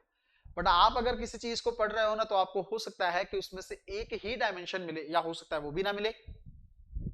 इसीलिए डिस्कशन कभी भी आप देखिएगा तो आपको पता चलेगा कि चीजें जब तक लिंक नहीं होंगी ना करंट से, तब तक आपकी तैयारी का कोई मतलब नहीं। इसीलिए क्लास जरूरी है। नोट्स में करंट डिस्कस नहीं होता है। कई लोग कहते हैं सर नोट्स दे दीजिए ना, नोट्स से करंट अफेयर कैसे लिंक करोगे, डिस्कशन कैसे डिस्कस करोगे? वो जो ऑडियो वर्बल जो चीजें हैं, जो वर्बल चीजें सुनाई जा रही हैं, जो आपका दिमाग इनडायरेक्टली कैप्चर कर रहा है, वो कहां से लाओगे? वो तो क्लास से ही आएगा। इसके लिए डिस्कशन बहुत ज्यादा जरूरी है और उसको बहुत ज्यादा ध्यान से सुनने की जरूरत है। मैं इसलिए क्लास में ये सारी चीजें डिस्कस करता रहता हूं, क्योंकि करंट में अभी यही चल रहा है, और वही यूपीएससी जो एग्जामिनर है, यूपीएससी का जो बोर्ड है, वो भी इसी समाज में रह रहा है और वो कैप्चर कर रहा है कि सोशल मीडिया के क्या इंपैक्ट हो रहे हैं। पिछले साल मुझे लगता है सबसे ज्यादा शॉर्ट्स हमारे ही होंगे सोशल मीडिया को लेकर, सबसे ज्यादा क्लास में मैंने उसी टॉपिक को डिस्कस किया है, और वो पहला सवाल एथिक्स में है। कितने ऐसे सवाल हैं जो अभी पेपर आप उठा के देखोगे तो आपको लग जाएगा अरे सर ने इसके बारे में डिस्कस किया। ये शहरीकरण का जो पूरा खेल मैंने आपको 2-4 मिनट में बता दिया है ना, ये पूरा टॉपिक है जो 5 मिनट में भी मैंने आप लोगों के सामने रख दिया है कि अर्बनाइजेशन कैसे हो रहा है, क्यों शहर को विकास का केंद्र माना जाता है। आसान सा सवाल है, बट अपने जिन लोगों ने ये डिस्कशन नहीं सुना होगा ना, उनसे पूछ के देखिएगा, क्या बता पाएंगे ऑन द स्पॉट। उनसे पूछिएगा शहरों को विकास का केंद्र क्यों मानते हैं। 5 मिनट के लिए अगर माइंड उनका गायब ना हो जाए ना, तो मुझे बताइएगा। खास करके ज्ञानियों से पूछना, जिनको कई कई साल हो गए तैयारी करते हुए, पूछना उनको कि शहर विकास के केंद्र क्यों है, और देखिएगा क्या ऐसे लिंक कर पाते हैं क्या। नहीं कर पाते, इसका मतलब नॉलेज अभी सोसाइटी को लेकर भी नहीं है। आपको इसलिए जो भी चीजें डिस्कस हो रही हों उनको बहुत ध्यान से सुनना चाहिए, क्योंकि वही हूबहू सवाल के तौर पर भी देखने को मिल सकता है। कई डिस्कस हुई चीजें क्लास में लिखवाई नहीं जाती हैं, वो पता है कि डिस्कस हो गया है ना, और हमें ये लग रहा होता है कि ये तो जनरल सा कॉन्सेप्ट है, ये तो हमें पता है ना, लेकिन सवाल आ गया फिर कैसे डील करोगे। और इंडियन सोसाइटी पर वैश्वीकरण के ये टॉपिक, ये पॉइंट्स कोई मैं पहली बार आप लोगों के सामने नहीं रख रहा हूं, मैंने कई बार समझाया है, और ये सिलेबस का टॉपिक है। लिखा है यूपीएससी ने, भारतीय समाज पर वैश्वीकरण के प्रभाव, किस तरीके से महिलाओं पर, बच्चों पर, कृषि पर, अर्थव्यवस्था पर, जैसे वैसे प्रभाव वैसे ही। और क्या प्रभाव है ये आप लोगों के सामने, और मुझे नहीं बताना है, ये आपको खुद को पता है, क्योंकि आपके साथ ही रहने वाले लोग ये सब करते हैं। आप खुद भी हो सकते हैं उसमें, आपके अंदर खुद भी मॉडर्निटी को लेकर इसी सब चीजें झलक सकती हैं, कोई अलग नहीं है। उसी समाज में हम रहते हैं, तो इसलिए वहां पर चीजें हमें ये देखने को मिलती हैं। देखो, किसी को कॉपी करना बुरा नहीं है। अगर आपको लगता है कि भाई आपने वैश्वीकरण को अपना लिया है ना, हम अंतरराष्ट्रीय सप्लाई चेन से जुड़ गए हैं, आपूर्ति श्रृंखलाओं से हमारा जुड़ाव होना जरूरी है, कोई बुरी बात नहीं। पश्चिम की सभ्यता को सुनना, देखना, कुछ हद तक अपनाना बुरा नहीं, बट उस सभ्यता के चलते अपनी सभ्यता को एकदम हीन मानने लगना, उस सभ्यता के चलते अपनी सभ्यता को छोड़ देना, उसको अपना लेना और अपनी सभ्यता को बर्बाद कर देना, ये तो बहुत गलत बात है। इससे बुरा और कुछ नहीं होगा। अभी जो हो रहा है इंडियन सोसाइटी में सेम यही है। इस समय वर्तमान भारतीय समाज जो है, अगर आप समाज की बात करोगे, आपको यही सब देखने को मिलेगा। रोज बोलता हूं मैं, क्या बोलता हूं, माता पिता का सम्मान हम भूल रहे हैं, बड़े बुजुर्गों का सम्मान हम भूल रहे हैं, हम दोस्त बनाने, भौतिक रूप से दोस्त बनाने में हम यकीन नहीं करते हैं, हम लोग सोशल मीडिया के दोस्त बनाने में ज्यादा यकीन करते हैं। हम लोग परिवार के साथ बैठकर खाने पे फोकस करने पे ध्यान नहीं दे रहे हैं, हम लोग उसकी फोटो खींचकर सोशल मीडिया पर दिखाकर शो ऑफ करने में ज्यादा ध्यान दे रहे हैं। सोच के देखो, हमें अपनी खुशी के लिए कपड़े नहीं पहनने कि मुझे क्या पहनना है। जैसे मान लीजिए मेरे घर में कोई ओकेजन हो, तो मुझे क्या कि यार मुझे क्या अच्छा लगेगा मैं वो पहनूं, बट मेरे दिमाग में क्या है, घर सब लोग आएंगे, उनको जो अच्छा लगे वो क्या होना चाहिए। अरे उनके अच्छे लगने से आपको क्या होता है, दुनिया के अच्छे लगने से आपको क्या, आपको किस चीज से खुशी मिलेगी, दिस इज इंपॉर्टेंट ना। पर क्या ऐसा है, खाते नहीं है पिज्जा, जाते हैं रेस्टोरेंट में तुरंत फोटो खींच के शेक ले रहे हैं, पी रहे हैं, खान उस पर ध्यान नहीं है, फोटो खींच के तुरंत सोशल मीडिया पे अपलोड कर रहे हैं। क्या दिखाना चाहते हैं हम दुनिया में, कि हम कैफे में जाते हैं, हम महंगे शेक पीते हैं, हम महंगा खाना खाते हैं, हम हमारा स्तर अच्छा है, जीवन स्तर। बट आपको क्या लगता है इन सब चीजों से जीवन स्तर अच्छा होता है? पैसा एक बहुत बड़ा सेगमेंट है, मानता हूं आपकी सुविधाएं बहुत अच्छे तरीके से पूरी कर सकता है, बट मेरे अकॉर्डिंग तो ये आधुनिकता नहीं, बिल्कुल ही नहीं। मैं तो इसको 0 नंबर देता हूं, आप लो चाहे ना लो मुझे फर्क नहीं पड़ता है। बट सच बात ये है, इससे आपको कोई आपकी मॉडर्निटी नहीं है, आपकी आधुनिकता ये है, ये सब होने के बावजूद भी आप अपनी संस्कृति से जुड़े रहे, आप शो ऑफ ज्यादा ना करें, आप अपने आप को जमीन से जुड़ाव रखें, क्योंकि जिस ईश्वर ने दिया है ना वो वापस भी ले सकता है ना। कभी भी इन सब चीजों को लेकर गुरूर नहीं आना चाहिए मन में। ये गुरूर दिखता है लोगों का, मैंने इतना देख लिया है, क्योंकि हर दूसरा, इसलिए मैं ज्यादातर अपने स्टेटस म्यूट रखता हूं। क्यों म्यूट रखता हूं? क्योंकि मुझे देख के मेरे पास समय भी नहीं है, और मुझे लगता है मुझे वो सब चीजें देख के अच्छा भी नहीं लगता है। क्यों, क्या दिखाना है? ठीक है, अपनी फोटोज को डालना, चीजें करना, वो सब ठीक है, चलो ठीक है, सोशल मीडिया आज के टाइम पे आया है तो आपको जरूर करना चाहिए, बट शो ऑफ रॉन्ग है। शो ऑफ करने की क्या जरूरत, अपनी खुशी पहले ध्यान। अब माता पिता बेचारे खाने को लेकर वेट कर रहे हैं, है ना, खाना आया, कुछ बना लिया, चलो मान लीजिए लड़की ने लड़के ने कुछ बना लिया मिलके, अब माता पिता सब वेट कर रहे हैं, वो कह रहे हैं नहीं नहीं जब तक अच्छी तस्वीर नहीं आएगी तब तक नहीं खाएंगे, जब तक सोशल मीडिया पे अपलोड नहीं कर सकते तब तक नहीं खाएंगे। अब वो भी हैरान हो रहे हैं कि यार क्या ही लेना है, किसको ही दिखाना है, और क्यों ही दिखाना है। हम खा रहे हैं ना, उसको एंजॉय करते हैं। हम पहन रहे हैं तो हम एंजॉय करते हैं। भाई मैं पर्सनली अगर मैं अपनी बात बताऊं, बहुत ही मेरा एक सिंपल सा कॉन्सेप्ट है, आप लोग भी जीवन में हो सकता है अपना सकते हैं तो अच्छा लगेगा आपको। मुझे खुद से फर्क ज्यादा पड़ता है। जैसे मान लीजिए मैं रेडी हुआ, जैसे मेरा जो भी पहनावा है, जो भी टर्बन हम बांधते हैं, जो कपड़े हम पहनते हैं, मैं खुद को मिरर में देखता हूं। अगर मुझे अच्छा लग रहा है ना तो मुझे किसी से फर्क नहीं पड़ता है। मुझे अच्छा लगना चाहिए। क्यों अच्छा लगना चाहिए? क्योंकि मैं पहन रहा हूं। समाज कोई क्या भी, के दुनिया को कैसे सेटिस्फाइड करोगे आप? उनके देखने से थोड़ी ना कोई फर्क पड़ता है। कोई खास फर्क नहीं पड़ता है। हाँ, आप अपनी खुशी को शेयर कर सकते हैं, इसमें कोई बुरी बात नहीं। जिन लोगों का इंटेंशन ये रहता है कि चलो हम भी, मान लीजिए आप किसी अच्छी लोकेशन पर घूमने गए और कोई व्यक्ति वहां पे नहीं जा पा रहा है, तो आप दिखा दो उनको कि देखो हम कश्मीर आए हैं, या वो भी देख लेंगे कि कहाँ कैसे है। कुछ कुछ लोकेशन है। कई लोग जैसे पुरानी इमारतों में जाते हैं, जैसे मान लो भारत की विरासत में कोई लाल किले गया है, या कोई ताजमहल गया है, कोई ऐसी ऐसी जगहों पे गया है, कोई पुराने किले हैं जिनका इतिहास से कोई लेना देना है। अगर आप उस तरह की चीजें कर रहे हो, हमारा एक दोस्त है, मैंने आपको बताया आईपीएस है, वो अभी ज्वाइनिंग नहीं हुई है, तो वो उसका यही है, वो जितने पुराने मंदिर है ना, जितनी विरासत है भारत की, हर जगह पर जाता है, वो खोज खोज के जाता है और वहां पे जाके शेयर करता है कि देखो ये इसका इतिहास है, लोग इसको इग्नोर करके बैठे हैं। कभी भी आप यहाँ से गुजरो तो इस मंदिर से जरूर होके जाओ, कभी भी यहाँ से गुजरो तो इस किले से जरूर होके जाओ। अगर इस तरह का इंटेंशन है तब तो बुरा नहीं, तब तो बहुत अच्छी बात है, ताकि लोगों को आप बता रहे हो। बट अगर आप लोगों का जीना हराम कर रहे हो ये दिखाने के लिए कि मेरी जिंदगी तुमसे बहुत अच्छी, मेरे पास तो बहुत सुख सुविधाएं, मैं तो बहुत अच्छे कपड़े पहनता हूं या पहनती हूँ, मैं तो बहुत अच्छे अच्छे रेस्टोरेंट में खाना खाने आता हूं या आती हूँ, मैं तो हर दूसरे दिन मूवी देखने जाता हूँ, क्या फर्क पड़ता है इससे? कोई फर्क पड़ता है? कोई फर्क नहीं पड़ता है। ये आप दिखा रहे हो कि आप हल्के इंसान हो। आप हल्का इंसान इस तरह की चीजें करता है। जो व्यक्ति एकदम बेहतरीन होगा, जो एकदम, जैसे मैं कई बार कहता हूं, जो जो घड़ा पानी से भरा होगा ना, वो संयमित रहता है, उछलता नहीं है वो ज्यादा। जिस घड़े में पानी कम होता है ना, वो ज्यादा उछलता है। सुनने में ये बात किसी व्यक्ति को बुरी भी लग सकती है कि यार मुझे शायद, मतलब जो है मेरा भी ऐसा ही रवैया है, या मेरे को जो है इस तरह की बात, लेकिन ऐसा नहीं है। मेरा जनरल कॉन्सेप्ट है, मेरा कॉन्सेप्ट है कि ऐसे होना चाहिए। अगर हम धीरे धीरे अपने आप को आधुनिक दिखाने के चलते अपनी मर्यादाओं से दूर चले जाएंगे, अपनी संस्कृति से दूर चले जाएंगे, अपने मूल्यों से दूर चले जाएंगे, फिर हमारे पास बचेगा क्या? मुझे बताओ।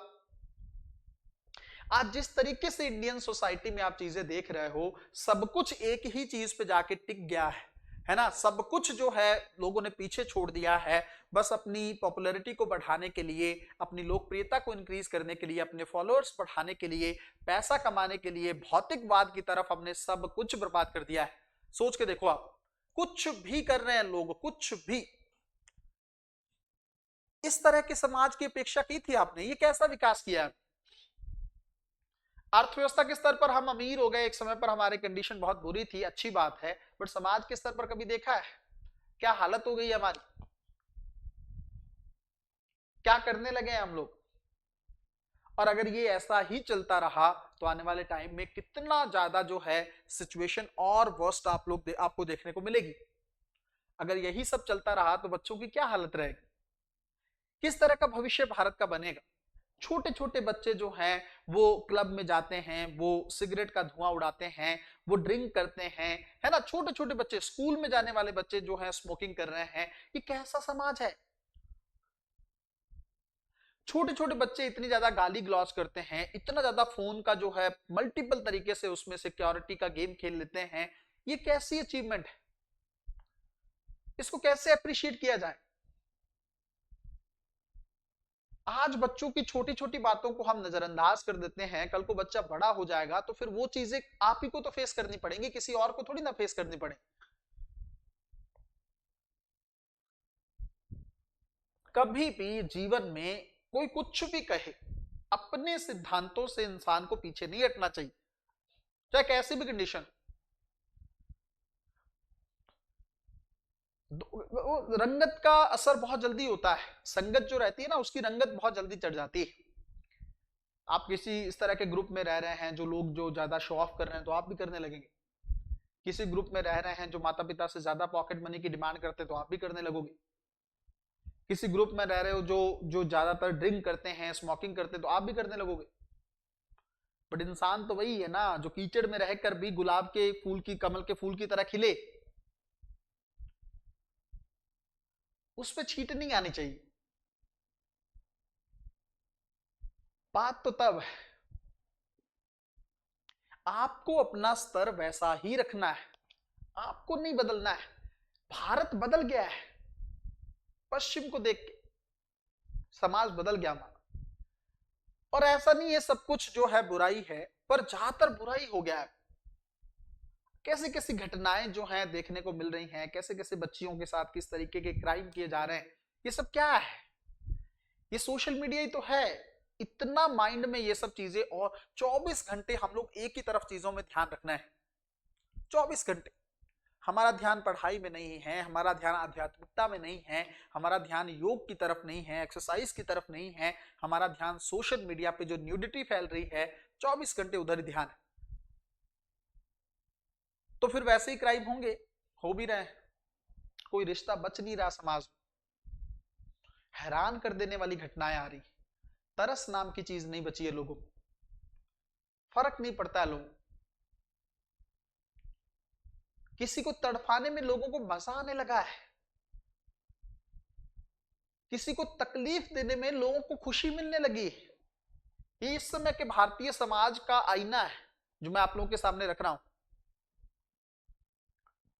कौन बदलेगा इसको? कैसे बदलेगा ये? एक चीज मैं भी कह सकता हूं, ज्यादातर लोग कहते हैं कि सर ये नहीं सुधर सकता है, अब प्रलय ही सब खत्म करेगा, सब करेगा, अब जो होगा खराब ही होगा। मैं एग्री भी करता हूं कि काफी हद तक ये बात सही, अब बदलना बहुत मुश्किल है।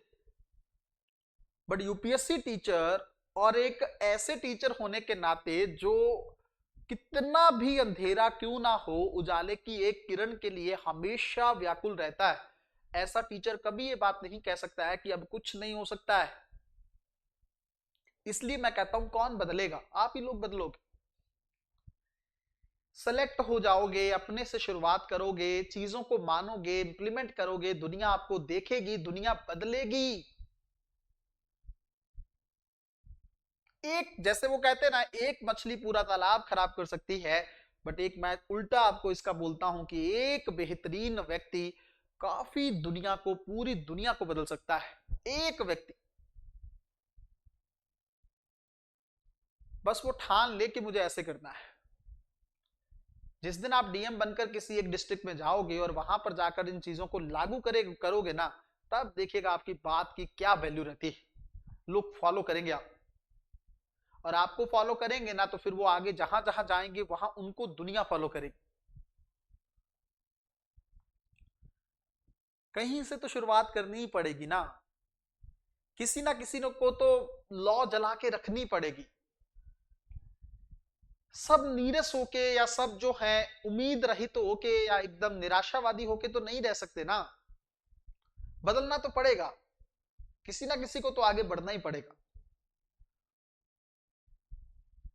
मैं तो एक खूबसूरत समाज की परिकल्पना करता हूं, भारतीय समाज की। वो समाज जो पहले की भांति हो। ठीक है, उस समाज के अंदर कुछ कुरीतियां थी, औरत को दबा के रखा जाता था, जो है दलितों के साथ सही व्यवहार नहीं किया जाता था, वो सब चीजें हट जाएं, वो हट भी चुकी हैं। लेकिन बाकी समाज के जो लक्षण थे, विशेषताएं थी, मुझे तो वो चाहिए जिसके अंदर लोग बड़े बुजुर्गों का सम्मान कर रहे हैं, जिसके अंदर परिवार प्रथा बेहतर तरीके से चल रही है, जिसमें औरत को डर नहीं लगता है, जिसमें सब मिलके बैठते हैं, मिलके खाना खाते हैं, एक दूसरे के दुख सुख में साथ रहते हैं, जिसमें एक सिक्योरिटी की फीलिंग आती है, जो एक दूसरे के लिए लड़ते हैं, एक दूसरे को पीछे नहीं खींचते हैं, जो सबको आगे लेकर जाने की बात करते हैं, जो दूसरे की खुशी में अपनी खुशी देखते हैं, उस समाज की परिकल्पना करते हैं जिसके अंदर सब कुछ अच्छा हो। कोई नहीं, रोटी, मैं कहता हूं विकास थोड़ा कम भी हो, पैसा को थोड़ा कम भी हो, कोई दिक्कत नहीं, चाहे झोपड़ी पे रहे, बड़े बड़े घर महल नहीं चाहिए, लेकिन सुकून से रहे, उस घर को देख, आप पुराने आज देखो, आप लोग देखते होंगे सोशल मीडिया पर पुराने घर की फोटो, पुराने घर का कल्चर जब वो आता है तो दुनिया कितना लाइक भी करती है उसको, क्यों? अच्छा लगता है, वो अब दिखता नहीं। किस तरीके से लोग जो है आपस में रहते थे, एकदम बढ़िया तरीके से सिस्टम चलता था, मुझे वो ज्यादा पसंद है। अगर कोई मुझसे पूछे तो मैं तो उसी बात को प्रेफर करूं। और बड़े बड़े पदों पर बैठने वाले लोग इसको बहुत आसानी से क्रियान्वित कर सकते हैं, बहुत आसानी से। बस वो फील चाहिए अंदर से, वो डेडिकेशन चाहिए। जब तक वो विल नहीं होगी, इच्छा नहीं होगी, इच्छा शक्ति नहीं होगी, तब तक नहीं कर पाएंगे। बट किया जा सकता है। लोगों को उनका पास्ट ही तो याद दिलाना है। ऐसा थोड़ी है कि कुछ नया काम करने जा रहे हो। भारतीय समाज जो भूल चुका है उसको याद दिलाना है, बस हम कर सकते हैं। मेरी उम्मीद बस अभी यही है कि आप लोग बल लिख जाओ, कुछ बड़े पोजीशन पर पहुंच जाओ और वहां से इन चीजों को लागू करो। मेरी उम्मीद अभी वही, उजाले की जो जिस किरण की मैं बात करता हूं, मैं वही उसी की बात करता हूं। वहां से बदल सकता है कुछ। और खुदा ना खास्ता कभी वो चीजें आगे बढ़ती बढ़ती, कभी ऐसा कोई सिस्टम आया कि सरकार या सरकार के अधिकारी कभी कुछ हमसे बात करें, तो मेरे पास बहुत बेहतरीन प्लान है हर चीज के लिए। चाहे वो भारत की अर्थव्यवस्था हो, चाहे वो भारत का रक्षा सिस्टम, चाहे वो भारत का समाज हो, अंतरराष्ट्रीय राजनीति हो, सब चीजों के। मैं ये नहीं कहता कि मुझसे ज्ञानी लोग जो हैं वहां पे अभी नहीं, बहुत ज्ञानी है, बहुत बढ़िया है। हम तो शायद उनके बिल्कुल आसपास भी नहीं होंगे, बट क्रियान्वित नहीं किया गया है ना, कुछ किया नहीं जा रहा है ना समाज को बेहतर बनाने के लिए। इसलिए चुभता है, इसलिए लगता है कि कुछ चीजें इतनी अच्छे तरीके से हो सकती हैं कि कुछ और करने की जरूरत ही ना पड़े। एक बात बताओ, अगर आप चाहते हो कि आपके देश का कोई भी पीएम हो, सीएम हो, आप क्या चाहते हो? वो सिर्फ एक पार्टी का नुमाइंदा बनकर रह जाए, है ना? या फिर आप चाहते हो कि वो एक ऐसा नेता हो जिसको पूरी दुनिया एक समय पे याद रखे,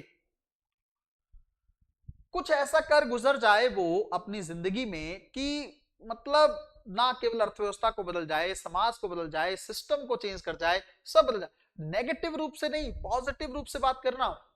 याद रखने के लिए तो कुछ गलत भी करेंगे तब भी दुनिया याद रखेगी, बट मैं पॉजिटिव सेंस की बात कर रहा हूं।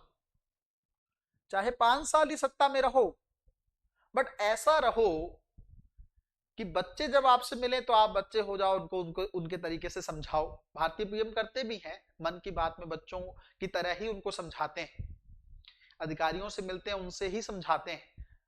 पर अभी भी जो चीजें चाहिए ना इंडियन सोसाइटी को, भारतीय समाज को बदलने के लिए, वो अभी भी नहीं हो रहा है। सेलिब्रिटीज है ना, इतने बड़े बड़े सेलिब्रिटीज हैं, उनके पास इतना सारा पैसा है, संसाधन है, ऑडियंस है, चाहें तो कर सकते हैं ना वो, बट क्या करते हैं वो? किस तरह की चीजें करते हैं, कैसे वो बात करते हैं, और उनका परिवार का कल्चर आप देखोगे तो आपको बड़ा अजीब सा लगेगा कि यार ये इसके अंदर कोई वैल्यू सिस्टम दिख नहीं रहा है। और उसको लोग मॉडर्न दिखाते हैं, उनको बड़े बड़े शो पर दिखाया जाता है, तो लोगों को लगता है कि यार ये कितने अपडेटेड हैं, कितना वो। क्या अपडेटेड हुआ? आपको पता ही नहीं है कि बड़ों से कैसे मिलना है, कैसे बातचीत करनी है, तू तड़ा करके आप बात करते हो। ये कैसा सम्मान है, ये कैसी मॉडर्निटी?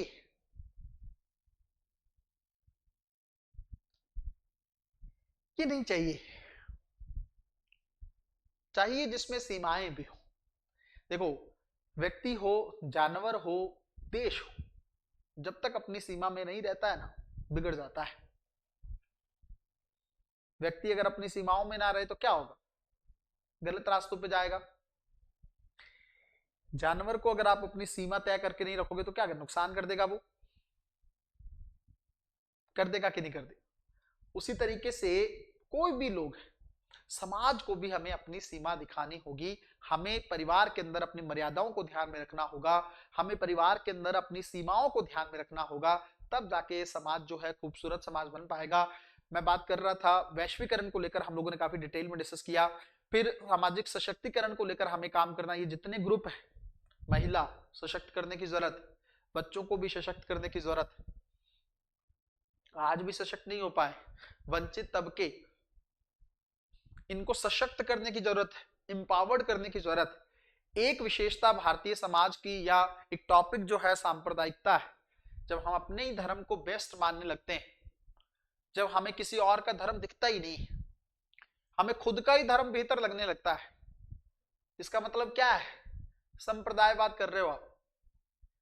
आपको लगता है कि आपके धर्म में ही ज्ञान है, आपके धर्म में ही ज्ञानी लोग हैं, आपके धर्म का साहित्य बहुत अच्छा है, आपके धर्म में यूज होने वाली भाषा सबसे बेहतर है, आपके धर्म के धार्मिक सिंबल जो हैं सबसे बेहतर हैं, आपके धर्म का स्थापत्य, आपके धर्म की कला, ये सब बेहतर है, लेकिन बाकियों का कुछ अच्छा नहीं है। तो फिर आप में और उनमें क्या फर्क हुआ जो एक समय पर कहते थे कि पूरे एशिया का साहित्य यूरोप की एक अलमारी के एक खाने के बराबर भी नहीं? वो भी तो नीचे दिखाने की कोशिश कर रहे थे, आप भी तो वही कर रहे हो। राजा राममोहन राय क्या बोलते हैं? कोई धार्मिक पुस्तक ही क्यों ना हो, त्रुटिहीन नहीं हो सकती। जैसे कोई व्यक्ति ये नहीं कह सकता कि मेरे अंदर कोई कमी नहीं, अगर वो ये कहता है वो इस दुनिया का सबसे मूर्ख इंसान है। मैं आपको ये बात भी कह रहा हूं।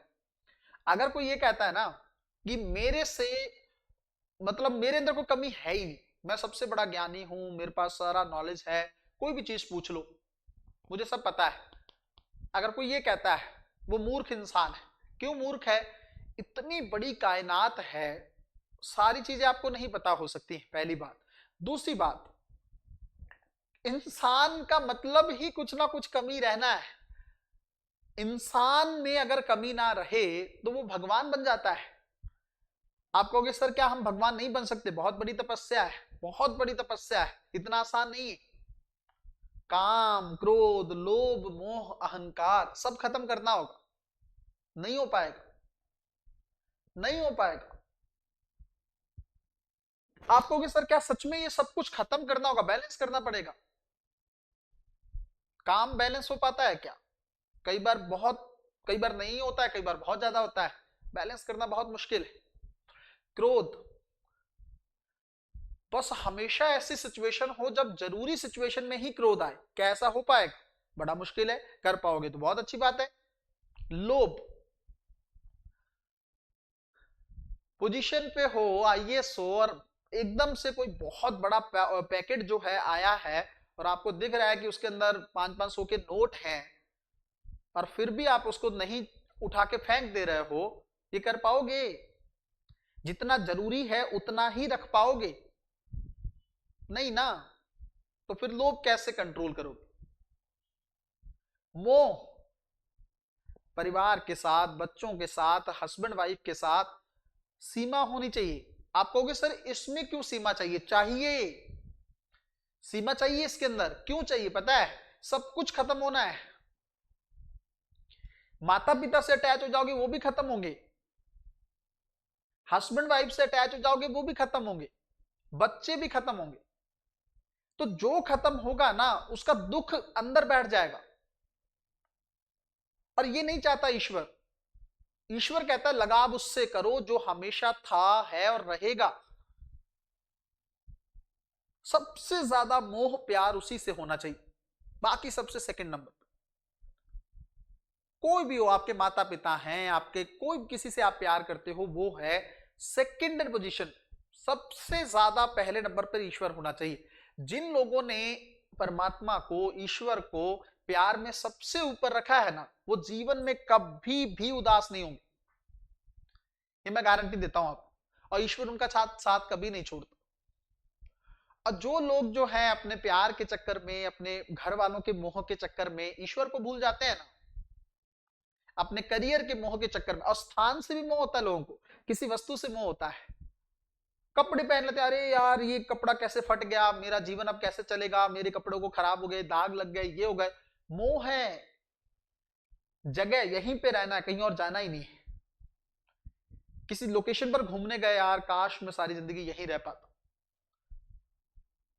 इतना आसान नहीं है उस मोह को छोड़ना।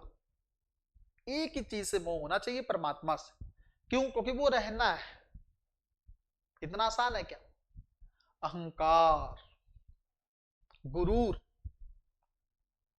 ना आए, थोड़ा बहुत जरूरी है, वरना लोग आपको पैर के नीचे कुचल के चले जाएंगे। थोड़ा सा जरूरी है एटीट्यूड, पर उतना ही हो जितना जरूरी है। किसी को खूबसूरती का गुरूर है, किसी को पैसे का गुरूर है, किसी को धन दौलत शान शौकत का गुरूर है, कोई एक बड़ी पोजीशन पे चला गया उसका गुरूर है ना गुरूर। किसी को ज्ञान का गुरूर है, किसी को किसी कला का गुरूर है, आ ही जाता है। सब कुछ होते हुए भी जिसके अंदर गुरूर ना हो, वही तो भगवान है। आप कहोगे सर कैसे इसको जस्टिफाई किया जाए? बड़ा बेहतरीन एग्जांपल देता हूं। सारी कायनात बनाई ना ईश्वर ने, है गुरूर उसके अंदर। हम लोग एक छोटी सी चीज बना दे, मान लो मैं यहां पे कोई एक पेंटिंग बना दूं, कोई चित्र बना दूं, मुझे हो सकता है पूरी रात नींद ना आए कि मैंने बनाया है। मैं आपको पढ़ा देता हूं तो मैं ये कहूं कि मेरे जैसा कोई पढ़ा ही नहीं सकता है। मुझे 50 लोग मिलने आ जाए तो हो सकता है उस रात मुझे नींद ही ना आए कि अरे देखिए मेरे फैन फॉलोइंग क्या है। इतनी सी चीज के लिए मेरे अंदर वो गुरूर आ सकता है, पर जिसने पूरी कायनात को बना दिया, पूरे ब्रह्मांड को बना दिया, उसके अंदर गुरूर है। आप कहोगे सर आपको कैसे पता उसके अंदर गुरूर नहीं? अगर उसके अंदर गुरूर होता तो क्या हमारे मनों की बातें सुनता वो तो बहुत दयालु है। जब हम उसको याद करते हैं, दिल से प्रे करते हैं, चीजें हमारी पूरी हो जाती हैं। वो दे रहा है, खाना भी दे रहा है, पानी भी दे रहा है, सब चीजों से बचा भी रहा है। इसका मतलब गुरूर नहीं है। गुरूर होता तो पैदा करता फिर तबाह करता। अभी वो उसकी मर्जी है। कभी कर देता है तबाह, कभी बना लेता है, कभी कर देता है। वो उसके पीछे कारण हम भी होते हैं।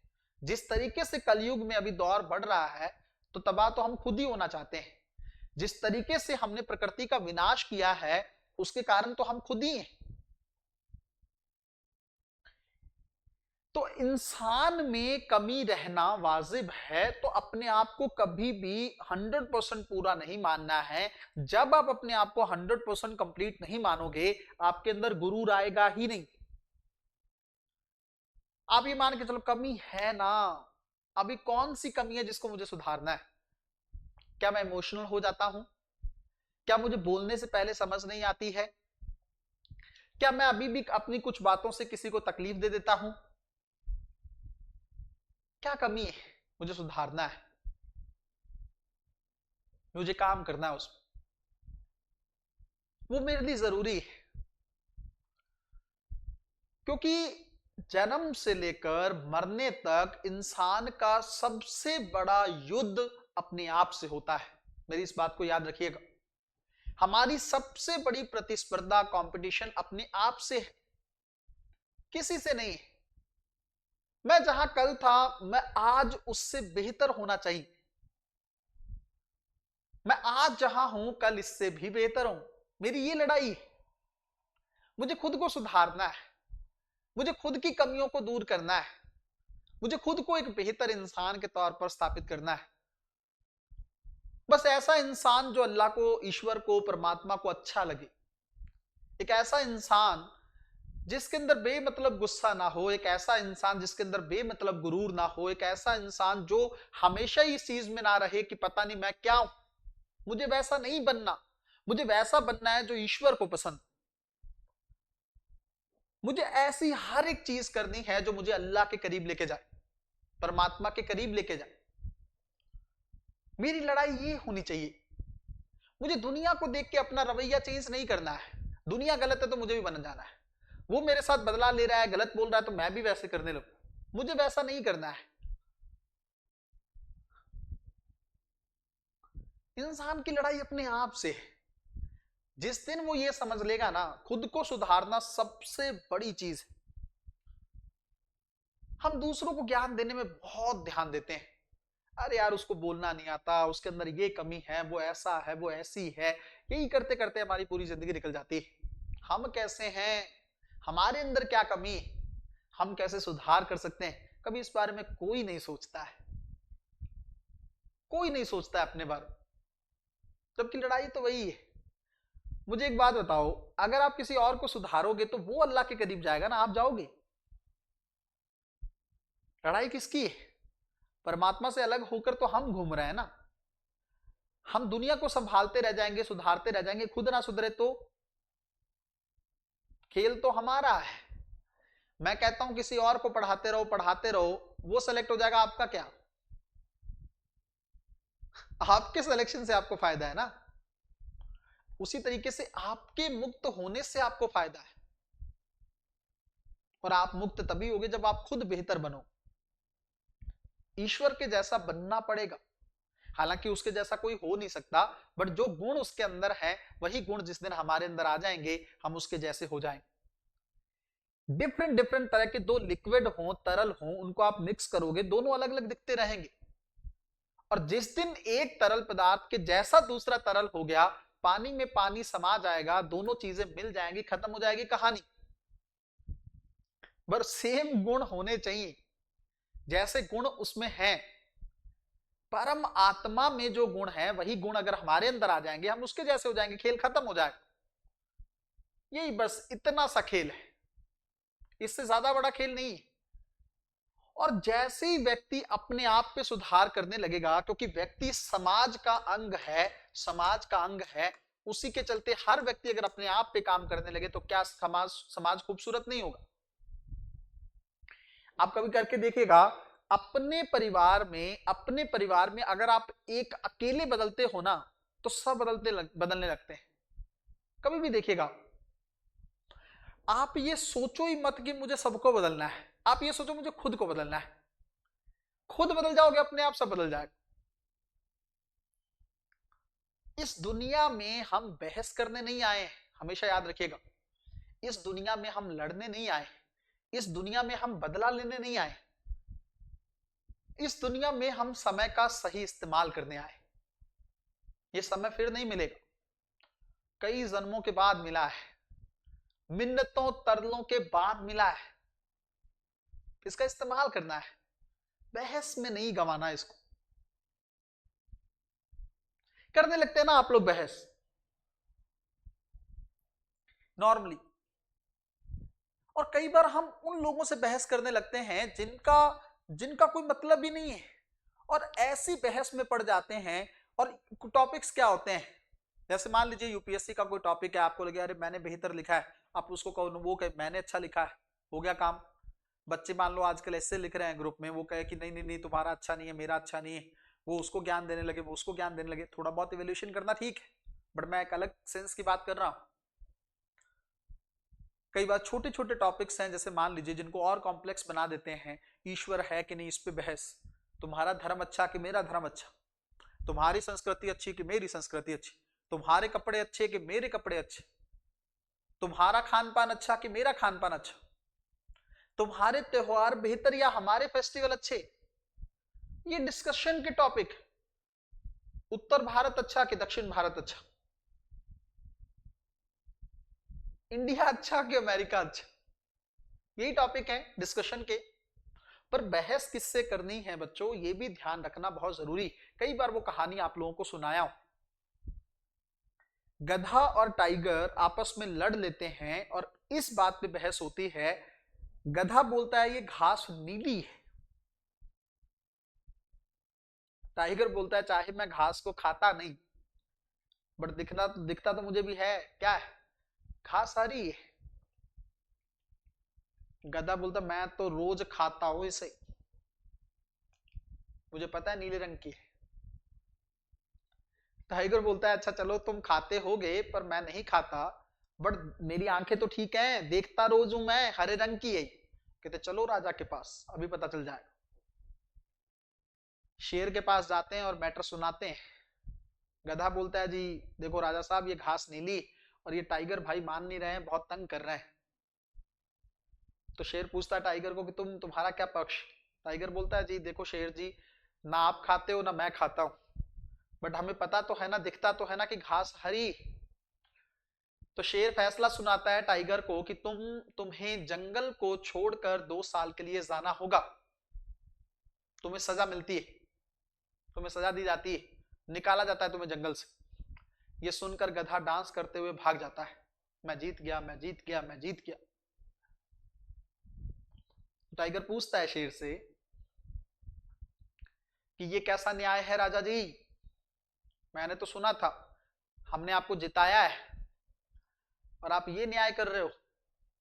आपको पता था कि घास जो है हरे रंग की है, फिर भी आपने मुझे सजा दी। बोले ये तो मुझे पता है कि घास हरे रंग की है, पर तुम बहस किससे कर रहे थे? तुम बहस किससे कर रहे हो? गधे से। अपना लेवल तो देखो। कई बार हम यूपीएससी की तैयारी कर लेते हैं तो हम छोटी छोटी चीजों को लेकर लोगों से बहस करने लगते हैं। बहस करने के लिए भी एक लेवल होना चाहिए। गधे से बहस नहीं करनी, इस चीज को ध्यान रखना है। आपका टाइम, आपकी एनर्जी जाएगी, निकलेगा कुछ नहीं। मान लो 4 घंटे 5 घंटे पूरा इन्वॉल्व होने के बावजूद आप अंत में जीत भी गए, आपने उसको मना भी लिया, क्या हासिल किया? आपका 5 घंटे ले गया। जहां लगे ना कि यहां मेरी बात जो है सामने वाला नहीं समझ जाएगा, निकल जाओ। समझदार इंसान की निशानी है, वो अपना टाइम और एनर्जी फालतू जगह वेस्ट नहीं करता है, सही जगह इस्तेमाल करता है। यही उसकी खूबसूरती और यही उसकी समझदारी। एक और टॉपिक है क्षेत्रवाद का, रीजनलिज्म। मेरा क्षेत्र अच्छा, उसका क्षेत्र बुरा। हमारे क्षेत्र में प्राकृतिक सुंदरता बहुत है, उत्तर भारत में नहीं है। पहाड़ी लोग गुरूर करने लगे कि हमारे पास सब घूमने आते हैं।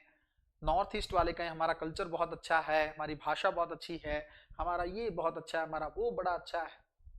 उत्तर वाले कहें रंग हमारा गोरा है, दक्षिण का रंग काला है। मान लो ऐसी बातें होने लगी, ये क्या है? क्षेत्रवाद है।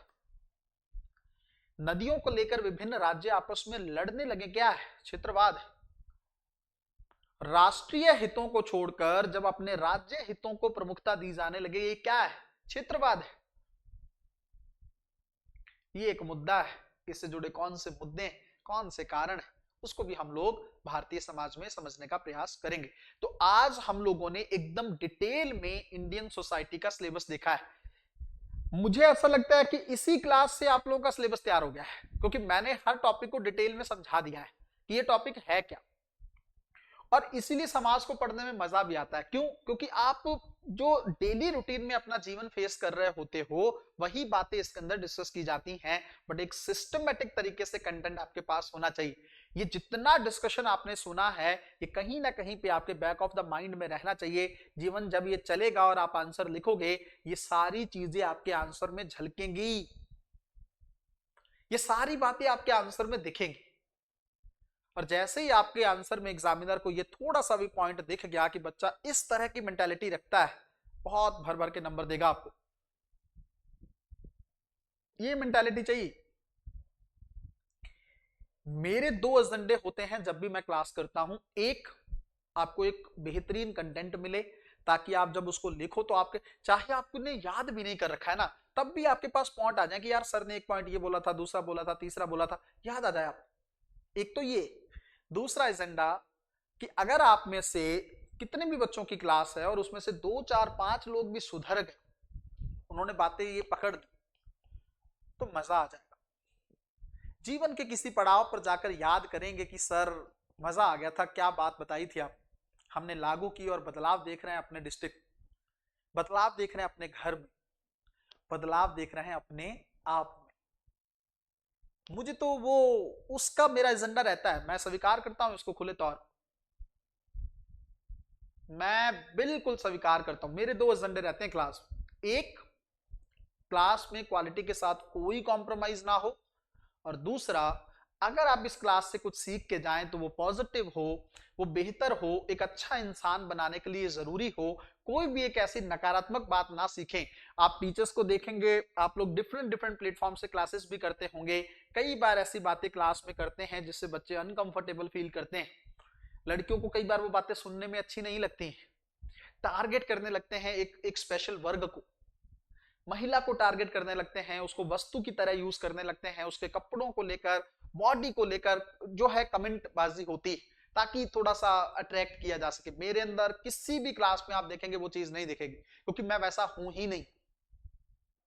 मेरी क्लास में हर बच्चा, चाहे वो लड़की हो लड़का हो, बहुत कंफर्ट तरीके से बैठ सकता है, पहली बात। और दूसरी बात, आप लोग हैरान होंगे, इतने सारे बच्चों के पेरेंट्स जो हैं वीडियो देखने के बाद फोटो भेज रहे होते हैं। वो कहते हैं हम सुनते हैं, बच्चे जब क्लास कर रहे होते हैं हम आपकी क्लास सुन रहे होते हैं। बहुत बच्चे हैं जिन्होंने फोटो भेजी है कि ये देखो मेरी मदर जो है आपकी क्लास सुन रही, ये पैरेलल बैठी है, वो कहती है सर की क्लास कब शुरू हो गया, हमें बैठना है। ये आपकी अचीवमेंट है कि बच्चा भी आपको सुन पा रहा है, बुजुर्ग भी आपको सुन पा रहा है, महिला भी सुन पा रही है, पुरुष भी सुन पा रहा है।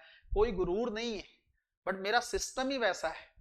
मैं चाहता हूं कोई भी सुने ना तो उसको ये लगे कि हाँ ऐसा ही होना चाहिए, क्योंकि अंदर से तो हम सब वही चाहते हैं, वही खूबसूरती, बस थोड़ा दब गया है। उस दबे हुए को निकालना ही तो मेरा प्रयास है। मैं अभी उस काबिल नहीं हूं कि पूरे समाज को बदल सकूं, पूरी दुनिया को बदल सकूं, बट मेरा प्रयास करना तो लाजमी है। कई बार वो जंगल की स्टोरी आप लोगों को सुनाता रहता हूं, इससे मैं भी डिस्कस की थी। आग जंगल में लगी थी और वो चिड़िया अपनी चोंच से भर भर के पानी डाल रही थी। तो पेड़ की एक डाल पर बैठा हुआ बंदर उस पे हंसने लगा कि तुम्हें क्या लगता है तुम्हारी चोंच के भरे पानी से ये आग बुझ जाएगी?